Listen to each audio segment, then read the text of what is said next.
The Legend of Robin Hood.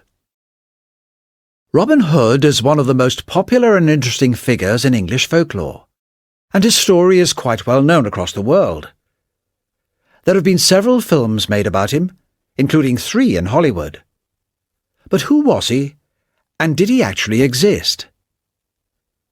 In the 13th century, the story goes, there was a brave young man in Nottingham who fought against injustice with his band of outlaws. At that time, King Richard and his army were fighting in foreign lands. John was a mean and cruel ruler, and so was his friend, the terrible Sheriff of Nottingham. The sheriff demanded money from all the people who lived in the area of Nottingham. The poor had to pay large amounts and struggled to survive and feed their families.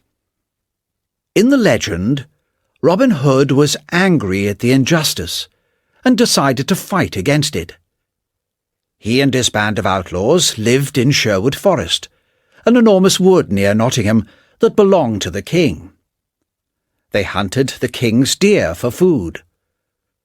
The forest was considered a dangerous place, but to Robin and his band it was a place of safety, away from the sheriff's men. There is some evidence that a man called Robin Hood actually lived during the 13th century, but it is unlikely that he was quite such a good man. Today, Sherwood Forest is a tourist attraction. Nearly 1 million people every year go to the visitor centre there to learn about Britain's most famous outlaw. And even if he wasn't quite such a great man, it's a great story.